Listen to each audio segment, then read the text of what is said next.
몇 해 전에 성경 공부를 하는 도중에 십자가의 사랑, 하나님의 사랑에 관한 공부를 할 때입니다.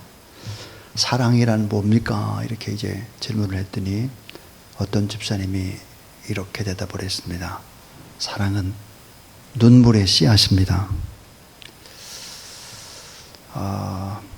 사랑은 눈물의 씨앗이다. 오래된 대중가요에 보면 사랑은 눈물의 씨앗이다. 그렇게 이제 노래를 불렀죠. 그래서 내가 어떻게 사랑은 눈물의 씨앗이라는 게 성경에 없던데, 아무리 내가 읽어봐도 사랑은 눈물의 씨앗이다 그런 게 없는데, 그랬더니 있어요. 그래요. 정말 있어요? 내가 모르나 그럼? 성경이 어디예요? 그랬더니 이분이 성경을 찾았습니다.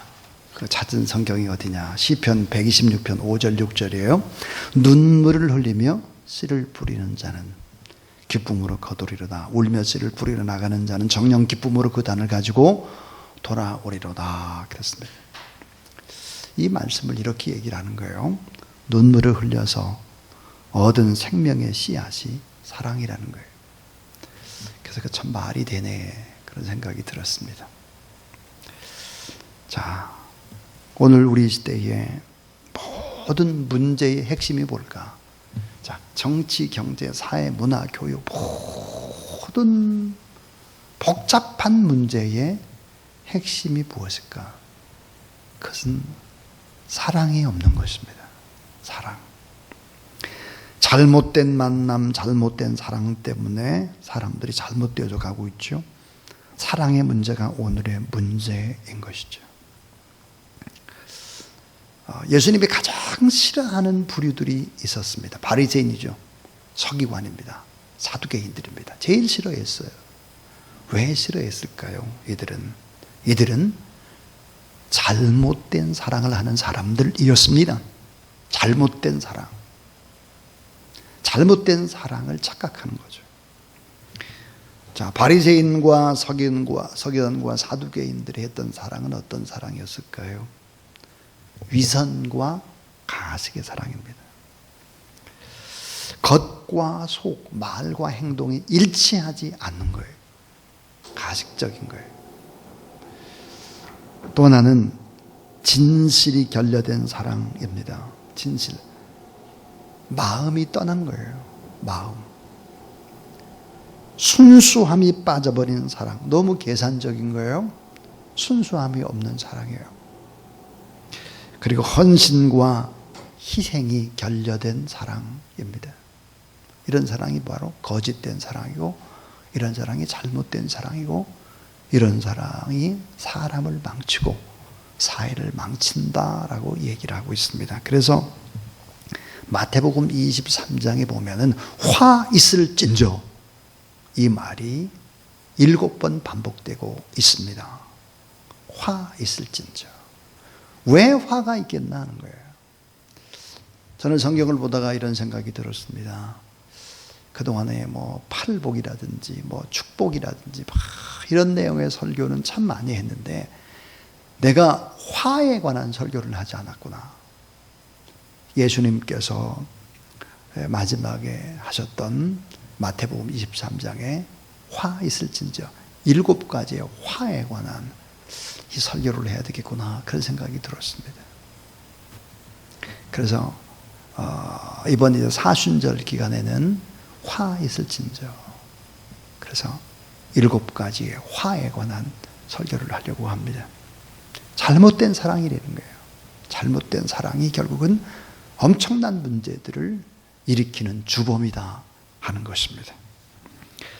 자, 겉과 속이 다르고 말과 행동이 다르고 마음이 떠나고 계산적이고, 그리고 계속해서 입으로만 하는 거예요. 자, 이 사랑이라고 하는 것이 뭘까? 사랑은 인격의 성숙을 가져다 줄 뿐만 아니라 행복한 삶의 필수 요소가 되죠. 그러므로 사랑은 누구나 누군가를 사랑하며 사랑의 대상을 가져야 하는 것이죠. 자, 이 사랑이라고 하는 것은 참 놀라운 진리가 있습니다. 사랑은 받은 것만큼 구체적으로 나눌 수 있다 하는 것입니다. 자, 사랑은 어때요? 많이 받아야 돼. 그래야 많이 줄 수 있어요. 그럼 사랑을 받지 못하면 어떻게 될까요? 다른 사람을 사랑할 수가 없죠. 특별히 누구를 사랑할 수 없을까? 나 자신입니다. 내가 나 자신을 비호하는 거예요. 이 부정적인 생각들을 가지고 있는 거죠. 사랑은 받아본 사람이어야 다른 사람도 사랑할 수가 있습니다. 참 사랑을 경험해 본 사람이 참 사랑을 할 수 있다는 것이 진리입니다. 사람은 자기가 직접 경험해 보지 않은 것을 행하기가 어렵습니다. 특별한 경우, 직접 경험을 하지 않았어도 행할 수 있는 경우가 간혹 있기는 합니다만은 이러한 경우에는 엄청난 시행착오와 시간과 물질을 낭비하고 나서야 비로소 알게 되는 것들이죠. 자, 어머님의 참 사랑을 받지 못하고 자란 딸이 어머님의 부정적인 모습을 비판합니다. 불평하면서도 때로는 그 모습을 미워하지만 사실 자기 자신도 모르게 본인도 어머님이 했던 그 일을 그대로 말하고 있죠. 자, 시어머니의 못마땅한 점을 불평하던 며느리가 자신의 시어머니가 됐을 때 마치 복수라도 하듯이 똑같이 그 며느리에게 하고 있는 모습들을 보는 것이죠.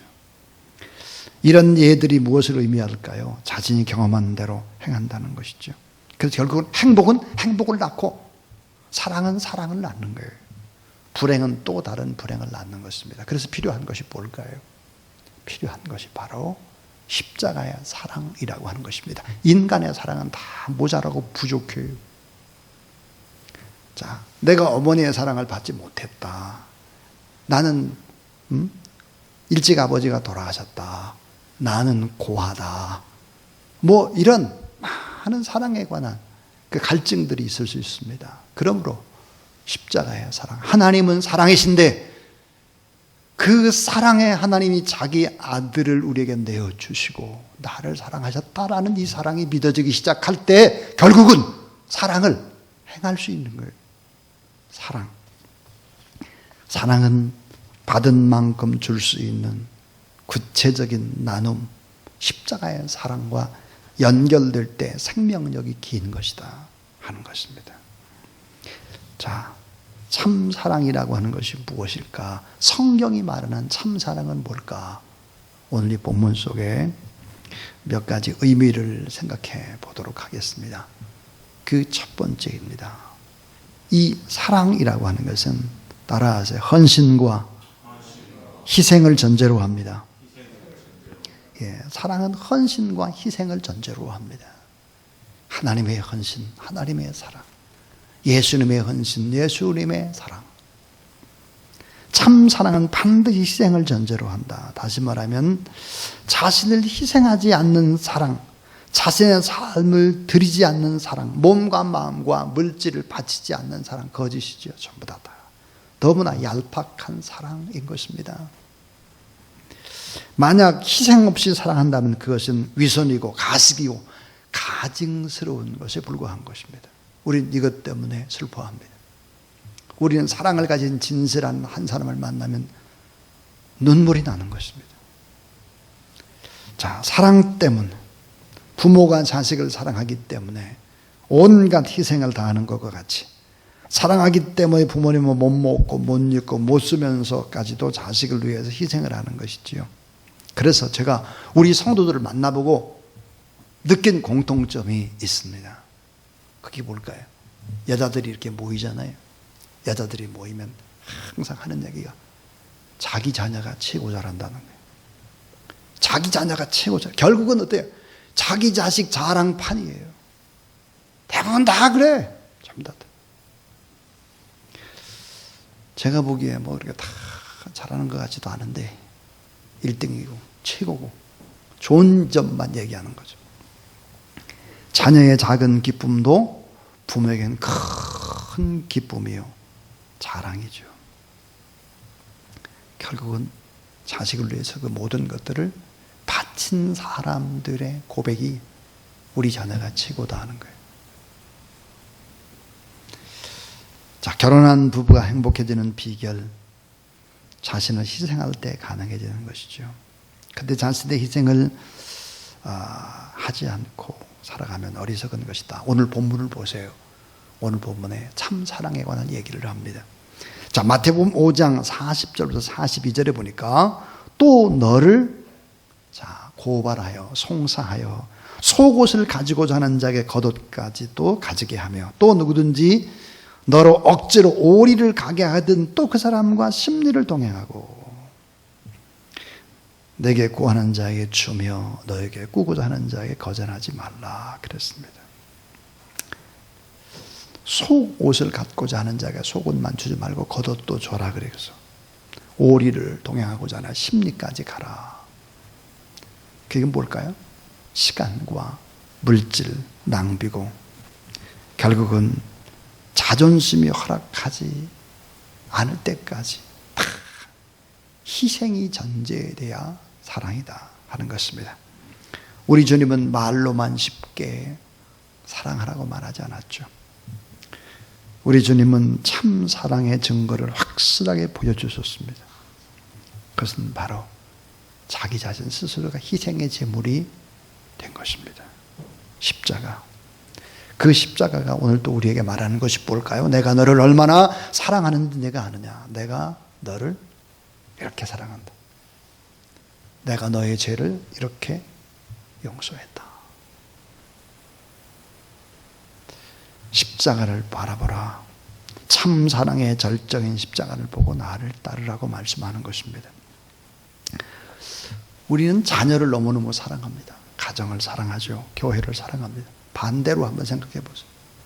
난 자녀를 위해서 얼마나 많은 것을 희생하나. 나는 가정을 위해서 무엇을 희생하나.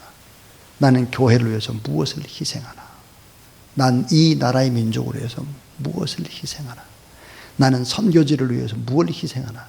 나는 남북의 통일을 말로만 하지 않고 난 북한 땅을 위해서 무엇을 희생하나. 생각해 보세요. 저는 설교를 준비하면서 그런 생각이 들었습니다. 스스로 물어봤습니다. 너는 교회를 얼마나 사랑하느냐? 너는 양떼들을 얼마나 사랑하느냐? 너는 헌신하고 있느냐? 희생하고 있느냐? 부끄러웠습니다. 그래서 설교를 잘 준비할 수가 없어서 어제 한동안 그냥 글만 썼습니다. 글. 제 마음을 다잡기 위해서. 참 사랑이라고 하는 것이 무엇일까? 참 사랑이라고 하는 것은 언제나 헌신과 희생을 전제로 하는 것이다. 두 번째입니다.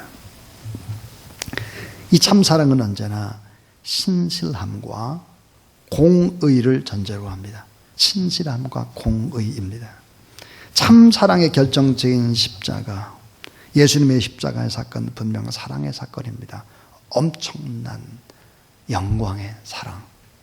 근데 동시에 잊지 말아야 될 것이 공의를 수반한다는 것입니다.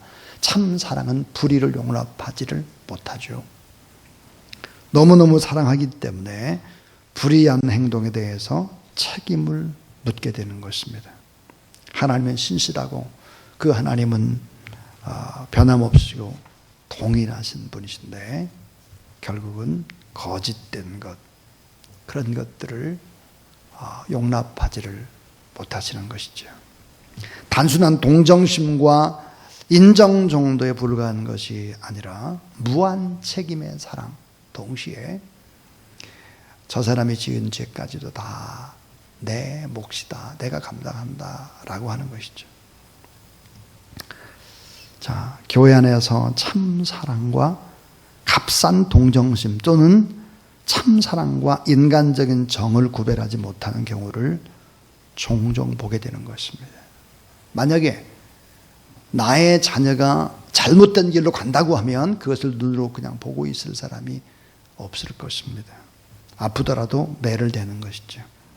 자녀 입장에서는 매를 맞는 순간이 고통스럽고 또 야속한 생각이 들 수 있지만 사실은 다시 잘못을 범하지 않으려고 한다면 그런 것이 필요한 것이죠. 자, 자녀의 잘못을 보면서도 자녀가 아파할 것을 걱정하고 사랑한다는 핑계로 책임을 묻지 않는다면 그것이야말로 값싼 동정심이요, 인간의 정에 불과한 것이죠. 결국은 자녀는 타락의 길로 빠지고 말 것입니다.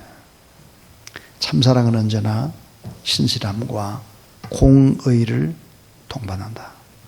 좀 더 책임있게 행동하고 공의롭게 살아가는 그런 우리가 되고, 또 교회가 되고 부모가 되어야 한다, 또 교사가 되어야 한다 하는 것입니다. 자, 이제 마지막 세 번째 이야기인데요. 자, 참 사랑, 신실함과 공의가 전제되라고 했는데 이게 말처럼 쉽지가 않죠. 그래서 참 사랑은 언제나 기도와 말씀을 전제로 한다 하는 것입니다. 기도와 말씀. 기도 없는 사랑이 진실한 사랑이라고 말할 수 없습니다. 하나님의 말씀과 기도로만 거룩하게 변화되기 때문이다 그랬어요. 기도가 없는 사랑, 사랑일 수가 없습니다. 마태복음 5장 44절에 나는 너희에게 이르노니 원수를 사랑하며 너희를 핍박하는 자를 위하여 기도하라 그랬습니다. 기도하라. 마태복음 5장 46절 너희가 너희를 사랑하는 자를 사랑하면 무슨 상이 있으리요 세리도 이같이 아니하느냐 그랬습니다. 48절에 있죠. 그러므로 하늘에 계신 너희의 아버지의 온전하심과 같이 너희도 온전하라 그랬습니다. 여러분, 온전케 만드는 게 뭐겠습니까? 그것은 기도입니다. 하나님 앞에 기도, 그리고 하나님 앞에 말씀을 심어주는 일들이죠. 하나님의 말씀, 이 말씀이 빠진 사랑은 사랑이 아닙니다. 기도가 빠진 사랑은 껍데기입니다. 하나님과 연결된, 진리와 연결되지 않은 것은 생명력이 절대로 길 수가 없습니다. 불가능합니다. 온전한 사랑, 주 안에서 말씀을 붙잡고 기도해야 가능하다 하는 것입니다. 디모데후서 4장 5절의 말씀, 여러분 따라하세요. 하나님의 말씀과 기도로 거룩하여 지미니라. 하나님의 말씀과 기도로 거룩해진다. 하나님의 말씀과 기도로 거룩해진다 그랬어요. 말씀이 있어야 되고 기도가 있어야 된다. 오늘 우리에게는 참 사랑을 행할 만한 능력이 없다 하는 거예요. 내겐 능력이 없어요. 다 용서할 수 없어요. 사랑할 수 없어요. 특별히 나를 싫어하는 사람을 포용할 능력이 내게는 없어요. 그래서 뭘까요? 우리는 말씀을 붙잡고 기도해야 하는 것입니다. 진리 앞에 내가 이거 순종하지 못하면 어떻게 하나 하는 거죠. 어떤 때가 가장 큰 감동을 받습니까? 저는 저희 어머님이 기도하는 모습입니다. 기도하는 모습. 목회자들이 다 그런 얘기를 합니다. 기도하시던 어머님이 세상을 떠나고 나니까 너무너무 허전하고 너무너무 힘이 들다 그럽니다. 전 어머님이 떠나고 난 다음에야 눈이 하나 뜬 것이 있습니다. 그것이 뭐냐면 우리 형님이 참 귀하구나 하는 것입니다. 저와 형님 나이 차이가 9살인데요. 9살. 그러니까 저 위로 누님 한 분이 계셨고 또 형님 한 분이 계셨는데 돌아가셨습니다. 물론 저는 한 번도 뵌 적이 없습니다. 그래서 형님과 제가 나이 차이가 9살입니다. 어머님이 세상을 떠나고 나니까 기도하는 분이 내게 누구 있나 하고 생각하니까 형님 내외분이었습니다. 그래서 내가 어머님은 하나님 나라 가셨지만 형님이 계시구나. 내가 형님한테 참 그동안 참 너무 못했는데 잘못한 동생인데 내가 참 많이 회개를 했습니다. 기도가 얼마나 소중한지를 어머님이 떠나고 나야 아는 거예요. 참, 말씀을 붙잡고 기도하는 것이 얼마나 큰 사랑인지. 참 사랑은 언제나 기도와 말씀을 전제로 하는 것이죠.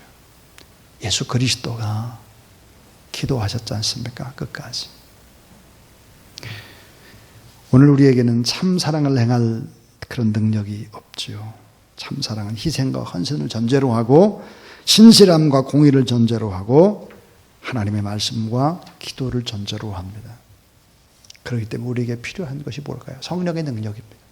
말씀을 붙잡고 기도할 때 여러분에게 하나님께서 사랑할 수 있는 새 힘, 성령의 능력을 공급해 주신다는 사실을 믿으시길 바랍니다.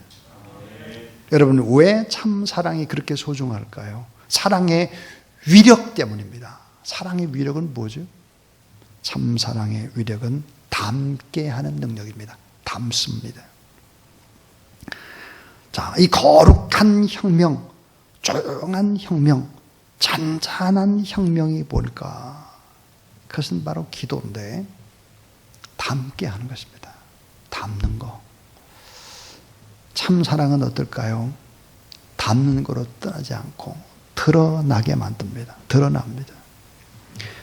제자임을 자랑스럽게 이야기하는 거예요. 조금 전에 제가 저희 어머님에 관한 얘기 했지 않습니까? 결국은 참 사랑은 드러나게 되어 있습니다.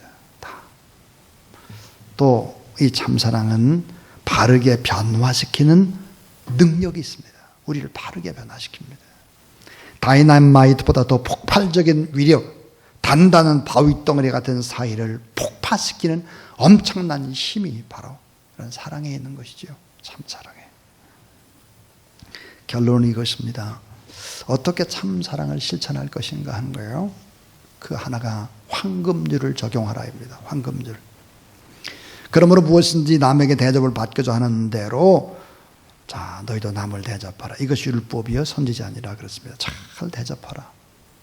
우리 주변의 사람들을 잘 대접해야 된다. 또 하나는 중보기도입니다. 중보기도. 참 사랑은 모두 다 자, 은사의 바탕이고 또 열매죠. 은사와 열매가 사랑입니다. 근데 이건 바로 중보기도의 삶을 통해서 가능합니다.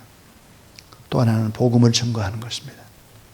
그래서 여러분 참 사랑, 이 사랑을 실천하고 이 사랑과 이 진리, 그 속에 결국은 생명력이 있을 수밖에 없고 행복을 가져다 주는 진리다. 그래서 오늘도 여러분 주 안에서 사랑을 실천하는 저와 여러분 우리 모두 다 될 수 있기를 주의 이름으로 축원합니다.